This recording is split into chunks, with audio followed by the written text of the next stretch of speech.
Millets తింటే హెల్త్కి మంచిదని చాలా మంది తిందాం అనుకుంటారు, కానీ టేస్ట్ బాగుంటుందని స్కిప్ చేస్తారు. సో అలాంటి వాళ్ళు ఈ రెసిపీ ట్రై చేయండి, ఈజీగా టేస్ట్గా ఎట్లా చేయాలో చూపిస్తాను. 1 కప్ మిల్లెట్స్కి 1/2 కప్ నేను జొన్నలు తీసుకొని 2-3 సార్లు బాగా కడుక్కొని వాటర్ పోసి నైట్ అంతా నానబెట్టుకోవాలి. పొద్దున్న లేవగానే ప్రతిరోజు నేను 1 గ్లాస్ వామ్ వాటర్ అయితే తాగుతాను. పొద్దుంతే ఏదో పనుల వాడి వాటర్ అయితే స్కిప్ చేస్తాం కదా, సో పొద్దున్నే వాటర్ తాగితే హైడ్రేట్గా డిహైడ్రేట్ కాకుండా ఉంటాం అనమాట.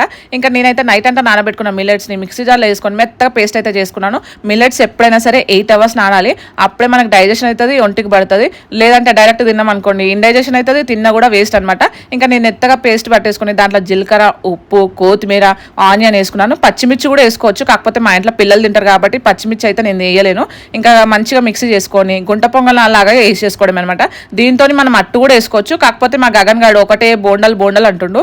బోండలు అంటే మైదాపిండితో చేసే బోండలు కాకుండా ఇట్లా హెల్దీగా చేసి పెడితే వాడు తిన్నట్టు ఉంటుంది, ఇంకా వాడికి హెల్త్కి కూడా మంచిది కదా అన్నట్టు ఇట్లా చేసేస్తున్నాను. బోండలు ఎప్పుడైనా సరే పిల్లలకు అస్సలు పెట్టకండి. ఇలాంటి హెల్దీ రెసిపీస్ కొత్తగా ట్రై చేసి పెట్టినారు అనుకోండి, వాళ్ళు ఇప్పుడే ఎదుగుతున్నారు కాబట్టి ఒంటికి పడుతుంది. ఇంకా వాడి కోసం అయితే లంచ్కి నేనైతే బీట్రూట్ రైస్ పెట్టినా. బీట్రూట్ రైస్ రెసిపీ కావాలంటే కింద అయితే కామెంట్ చేయండి. ఇంకా మా గగన్ కనుకైతే టిఫిన్ అయితే ప్యాక్ చేస్తున్నాను. ఇంకా ఆలోపు ఇంకా నేనైతే టమాటా చట్నీ చేసినాను దీంట్లోకి. ఇంకా ఈ కాంబినేషన్ అయితే అద్దరిపోతుంది. ఇంకా మా అత్తమ్మకి ఇస్తే మా అత్తమ్మనే ఇంకా మా గగన్కి అయితే తినిపిస్తుంది. నేను వాటర్ తాగిన 1 అవర్కి ఇంకా చియా సీడ్స్ వాటర్ అయితే తాగుతాను. ఇంకా మా అత్తమ్మ ఆలోపు తినిపించేలోపు నేను వాటర్ తాగేసిన ఇంకా నా పనులు నేను చేసుకుంటాను. Thank you so much for watching.